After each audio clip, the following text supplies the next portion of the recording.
experience, right? Like someone who was busy last month might have nothing right now. Yeah. And it's like, I think someone said that in one of the comments, just talking about the, what was I was talking about the 80-20 rule, saying like how, with this little inventory, how many agents are actually making a living, right? 1,000 transactions and 3,400 agents are, and it's true, because there's, it's like 20% of the agents do most of the work. I'm in that 20% because this is full time for me. So, I mean, you're right. But then they have other jobs to subsidize them, because like real estate, being a realtor in Ottawa used to be a full-time job. Like you weren't allowed to have a part-time job. And now you can do both, right? So there's a lot of agents in the city. So when you see that 3,500 number, I mean, I'm going to guess like almost, maybe not half, but a lot have other income. You're listening to the Ottawa Real Estate Podcast with your hosts, Paul Stevenson, David Warren, and Greg Campbell. Let's see what's going on in the world of real estate today. You're back.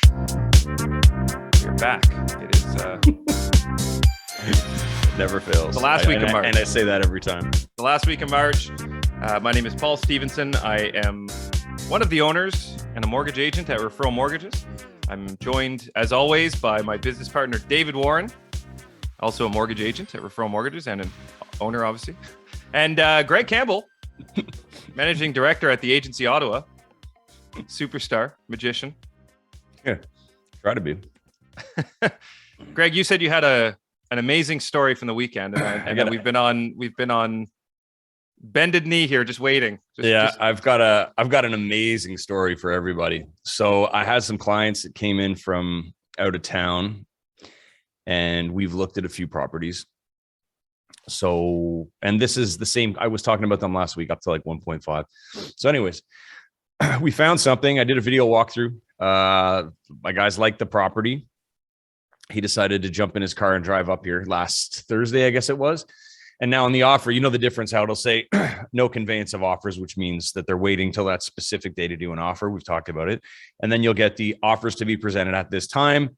The seller reserves the right to review preemptive offers. So we're like, okay, cool. So we went in and saw it. It was 2 days on market. They're like, let's pull the trigger. So we submit. As soon as we submit, another offer gets submitted. We increase our offer substantially, very much so. We were 200,000 over asking. So we're like, okay, well, there's no way that they're not going to just sign off on this. Gave them their closing date, which was way too further out than my guys wanted. Got the closing date, 200,000 over ask. Agent calls me back. He's like, dude, they're not going to look at it. They're going to wait until offer day, right?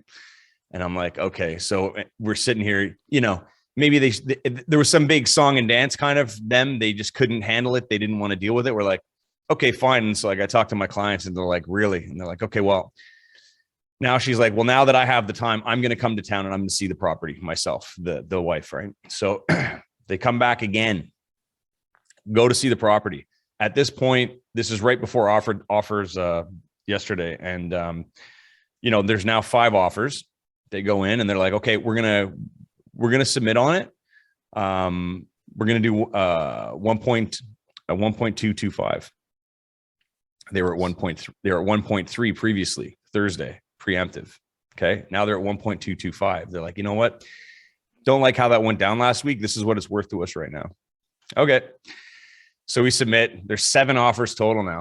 I'm thinking that I'm like, there's no way we're going to get this. This is probably going to go for 1.3, but I'm like, whatever, this makes sense. We got a shot at it. We're still 125 over.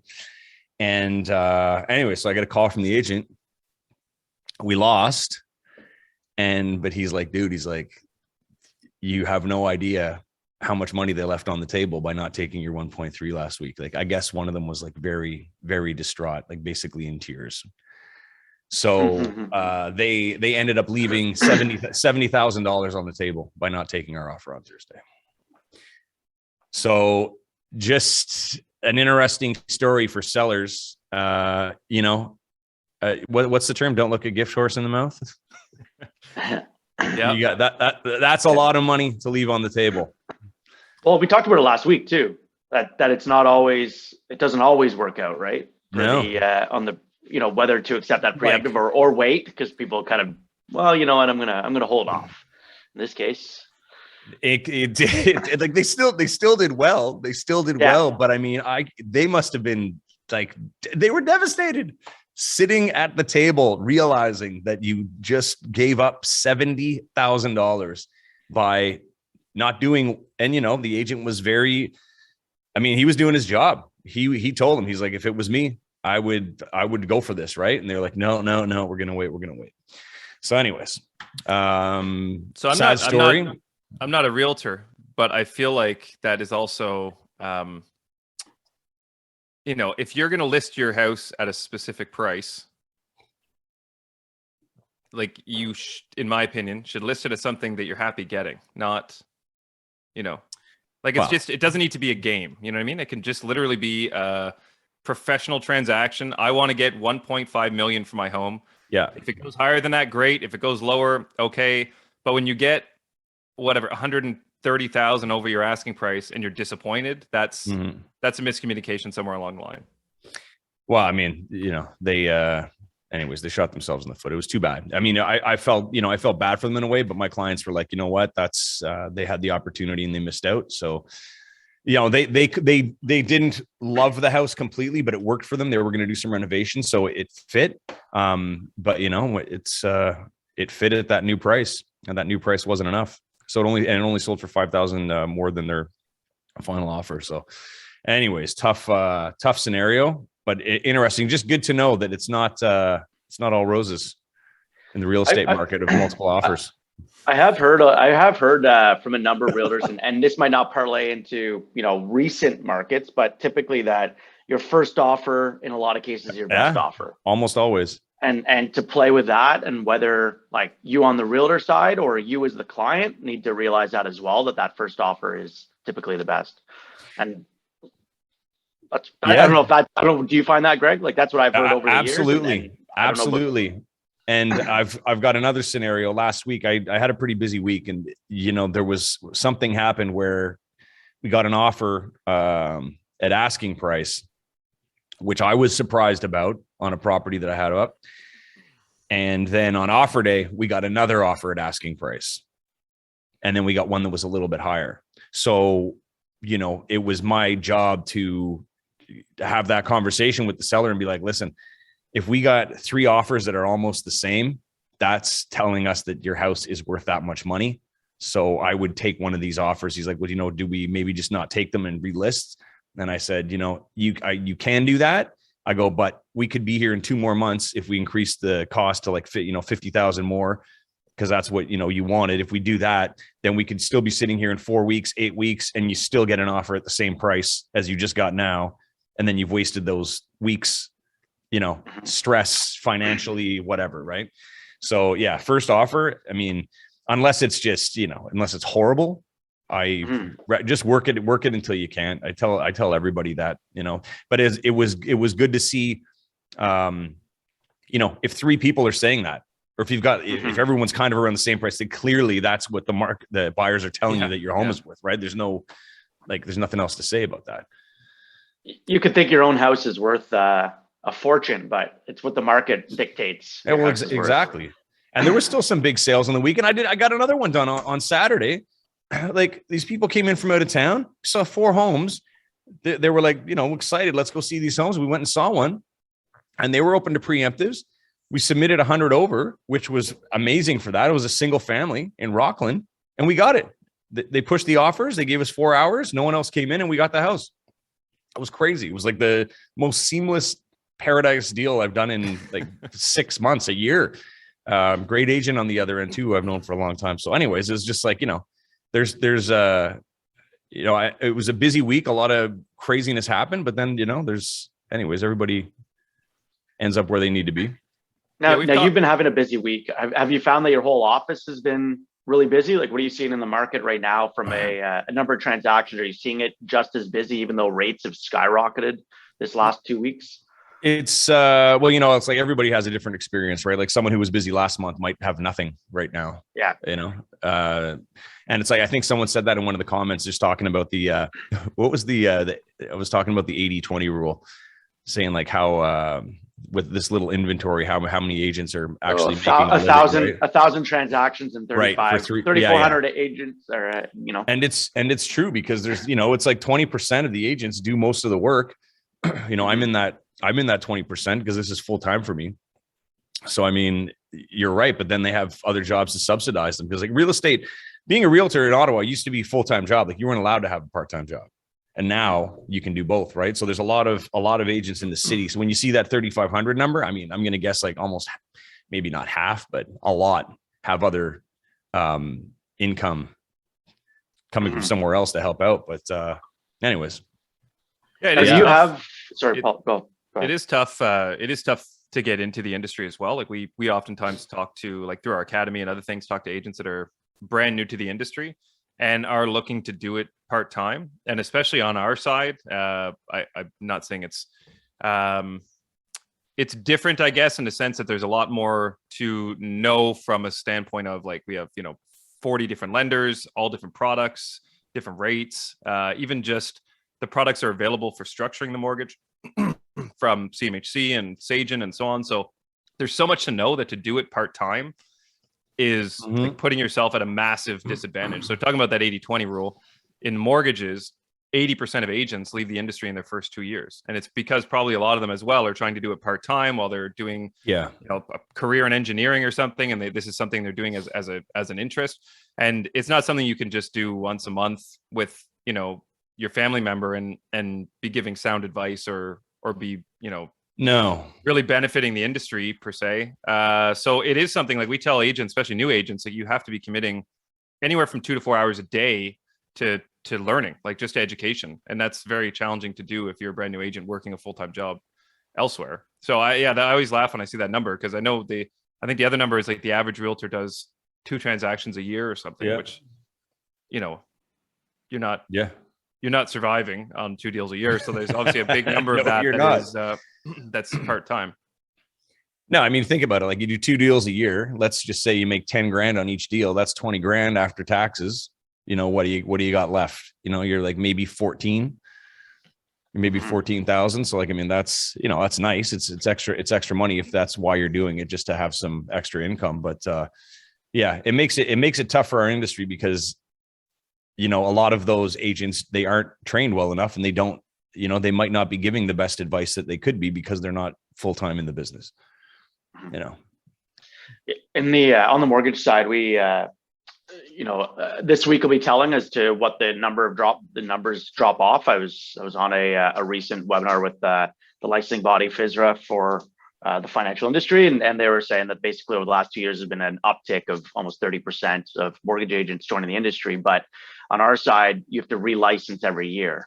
So you have to go through a relicensing. You have to pay each year. It's not a large sum, but it's not a small sum either. It's about $1,000 a year to do this relicensing. So it'll be interesting this week. March 31st is that deadline. So right, we're curious to see, now that things have opened back up, that other industries are opened back up, because I think a lot of types of industries saw an influx over COVID, people being at home, looking at maybe transitioning their employment, to see how many did that in our industry and how many stick around or been able to survive this past year and are actually going to, commit for another year, if you will. Because it's, there's that relicensing, but there's also, insurance and other fees that go in as well, that like just before you even, make a buck. So I'm curious to see as of April 1st, what that number switches to, and even with our group and within the academy that we run as well, whether it's impacted and what that ripple is. Yeah, it's not cheap to be in our business. It's a lot of fun when you work hard and do well, but not for everyone. The wild world of real estate and mortgages. Last week. Go ahead, Paul. I keep cutting you off. We keep talking at the same time. I know. We need a. Yeah, we're doing great. Often that's actually why I wear the headphones all the time, because I feel like I can hear people quicker when they're talking. So I don't talk over people as much, but obviously we're failing today. I was just going to talk about last week's episode. If is that where you're going, David? Yeah. Great. See, we're on the same page. So last week we were talking about the historical numbers in Ottawa, and got a lot of comments, a lot of interest. Anytime we talk about numbers like that, even throughout the week, we did a webinar on Wednesday, and one of the questions was, "Oh, when's the crash coming? Like, when's the market going to crash?" Yeah. So that was like, it happens all the time. So I directed everyone to the show. I said, "Listen, we just went over the last like 65 years of data in Ottawa," and got a lot of comments. One of the comments, actually by a gentleman named Dick Wong, says, "I'm curious, how does the average salary in Ottawa compare to the average home price historically?" Or to put the question another way, say you had a $20 an hour job, could you afford a home in the 90s versus a $20 an hour job now? And before, I know, Dave, you had a really good response to this. Before we do that, I was thinking, when I read this last week, when I was 17, raising my daughter, living on my own, I was a supervisor at Grand and Toy, and I was making $10 an hour, and I was able to survive. So I know things have changed, obviously, over the last 21 years.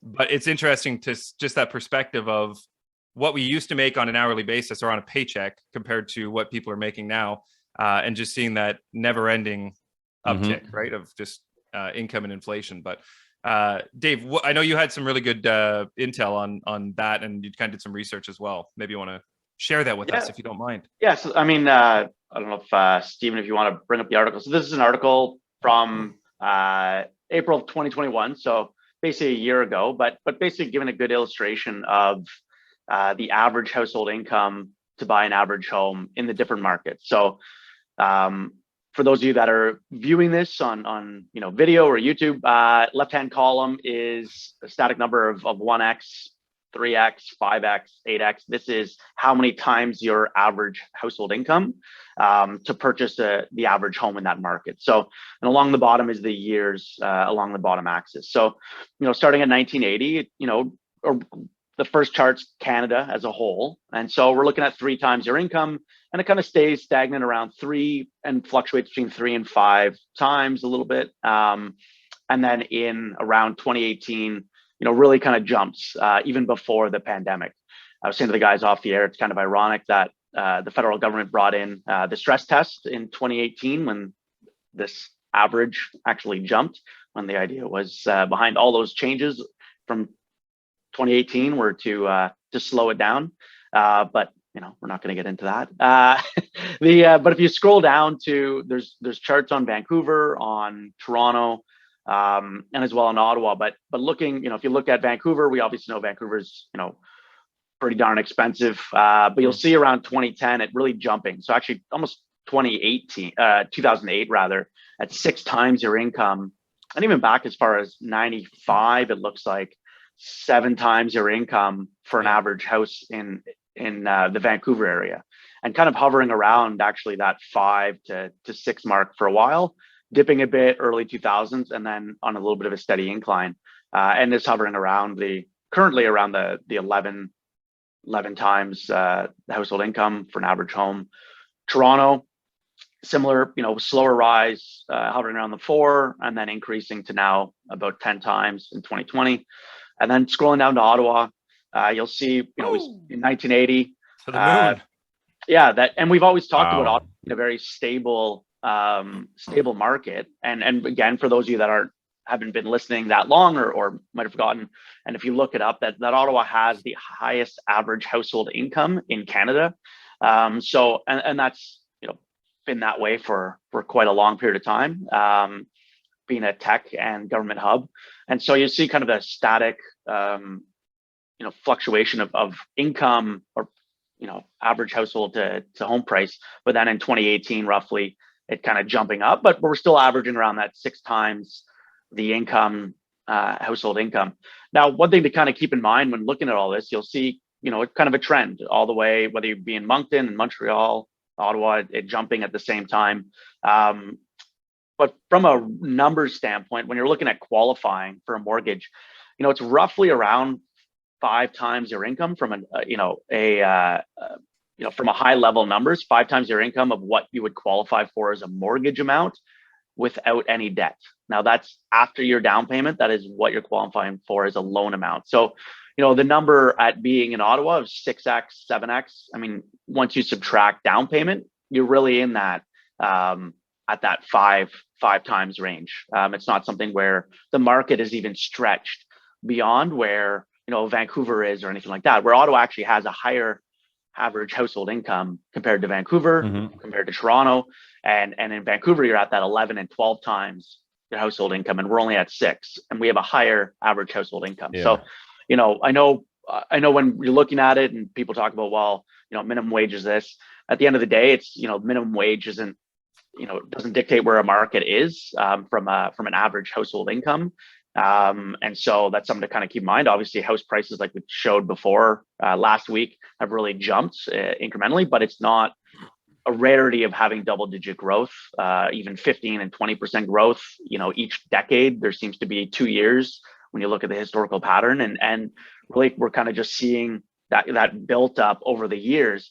And like I said, it's kind of ironic that the mortgage qualifying rules changed in 2018, and that's when we saw kind of the takeoff of home prices at that same time, and it was kind of meant to do the opposite. So there's a lot of talk of new rule changes coming in the market, and a lot of those, you know, who knows whether they'll have that adverse reaction or not. You know, there's talk of higher, you know, fees or taxes associated to price points over $1 million, taxing primary residents, increasing down payment on rentals to 30 and 35% from 20%, increasing the capital gains tax on rentals. There's a whole host of changes that one, if not a few of these that I mentioned are going to come this year, just a matter of how many. And in addition to that, you know, kind of the price change, you know, price increases. So it'll be interesting to see how the market reacts to these changes, because, you know, everyone thought when back in the day, you know, probably about 10 years ago, they used to be, you could qualify for a mortgage 0 down and 40-year amortization. That's what it was in Crazy. You know, back in 2012 and 2011 was a 40-year am, insured, 0% down. And the prices in Ottawa were maintaining around that 4x your average household income was what prices were. They lowered that to 35 years, to 30, to 25 years, brought in, you know, used to qualify at the contract rate, now increased it to stress test. Now prices have increased this last 2 weeks dramatically, where, you know, you're getting fixed rates in the 3.89, 3.79. They've come up well over 1% over the last month and a half. So it'll be interesting to see how the market reacts to this, and especially any changes kind of going forward. But, you know, if history's kind of dictated anything, it's that you can put in these rule changes, you can change, you know, things within the market. But if we're bringing in, you know, pre-pandemic was 600,000 new immigrants to Canada every year, and we're getting back to that, ramping up to get back to that now, unless the supply is there, those people coming to Canada, within Canada, the population growth, they're going to move to major cities, and cities like Ottawa with transit that we have, we're over 1 million population. That price point is going to continue to increase. And you can kind of look to Toronto and to Vancouver of what their household incomes are and where they've been over the past, and what, you know, to where we very well could ramp up to being. So I thought that was kind of interesting looking at those charts from an illustrative standpoint. That's awesome. Very well said, David. I always love that the deterrent to buying homes is just to tax more. We'll just take more tax if they sell. What were the 4 things you said that they're proposing, just so that I know there's definitely several there. So certainly this year it'll be an increase to down payment on rentals to either 30 or 35% from the current 20% minimum, to slow down that investor market. Again, that's politicians looking at the headlines of, you know, we talked about the 1 in 5. However, when looking at that study, they were lumping into that investor pool people buying, not first-time home buyers, just buying a home for family, or even buying or upsizing their home. They were lumping in that buyer segment into that investor segment as well. So it was disproportionately higher. So, you know, politicians looking at that and saying, well, we got to solve this for the investor market, and we're going to increase down. So that's definitely coming in. They've been talking about capital gains on primary residences for a while. I don't think anyone's going to still do that, but who knows? We'll see there. But certainly, you know, raising taxes on rentals, capital gains on rentals. They've been talking about it on the equities market for a long time, and they're talking about it again on the real estate side of things. So I very well think it'll be a raise in down payment. And then also, one other thing that they mentioned was eliminating the ability to use a HELOC for down payments on another property. So Really? So basically killing off, what people use for their HELOCs. They're interest only. They fluctuate, and so eliminating that as a use. Again, they can do that, try to do that all they want, but then banks will allow them to refinance and just pull the cash out as opposed to being in a HELOC. Right. There's other ways around it for sure, but these are all rule changes that they're definitely are on the table this year. So it'll be interesting to see what comes of these discussions and what gets implemented, and again how the market reacts in combination with the rate increases. But like I said, 2018 they brought in the stress test, they brought in all these other changes, and the market still continued to flourish. And same with eliminating that 40-year AM and zero down. Market didn't, back then it was over a decade ago, is the market's going to crash and it's nobody's going to be able to buy, nobody can come up with a down payment, and look what happened. So it would be interesting to see the increase in gifted down payments when those changes happened. Yeah, I would imagine that they increased dramatically. Yeah, we'll find a way. Humans find a way. People will find something creative to. Well, and we're also coming into the age of the largest wealth transfer in history from baby boomers to their kids as well. The baby boomers have the largest asset base in history, from investments and real estate and all that. So over the next 10 years, really, you're going to have that large transfer of wealth. Sure. And so it'll be interesting to see how that, you can put in as many rule changes as you want, but with that large an influx, a transfer, we'll kind of see how that changes things as well. So yeah, it'd be interesting to see where all that money goes into, right? It's coming out of the standard market and real estate into the hands of others. It'll be interesting to see where that part of where that money moves to. That'll be very interesting. Great Okay, points, David. Yeah, that was great. Coming with the heat. Glad I'm part of the show. Yeah. Dave show. It's a Dave real estate show. I know. I don't have my coffee with me. I have no water or coffee with me. My mouth is already dry. Just sand falling out of his mouth right now. I will tell everybody, just a quick run on the stats.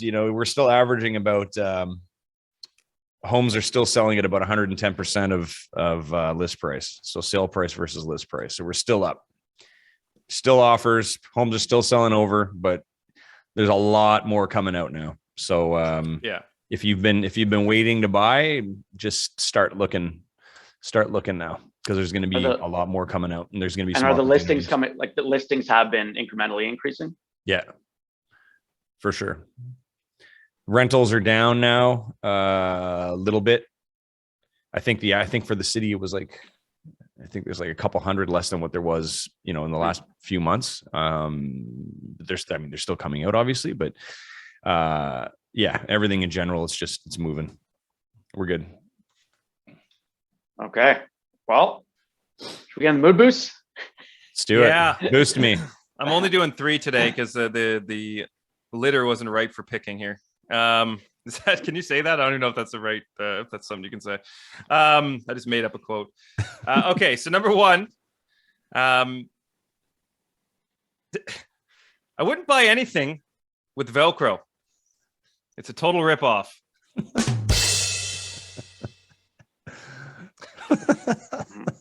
Number 2, I went on a once in a lifetime vacation. Never again.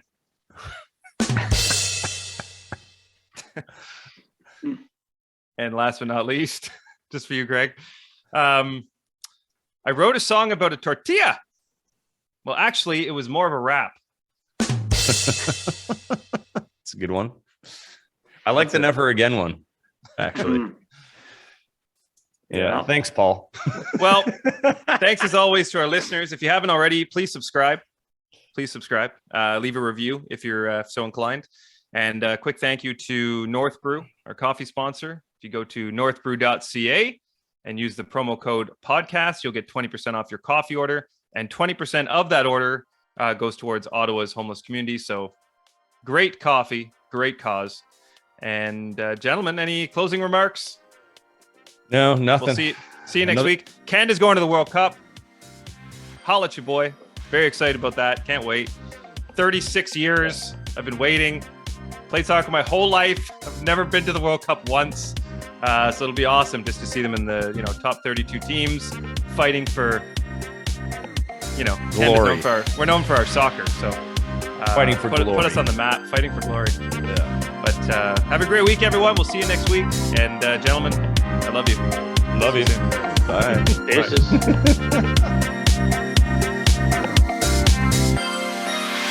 Thanks for tuning in, everyone. We hope you enjoyed today's episode.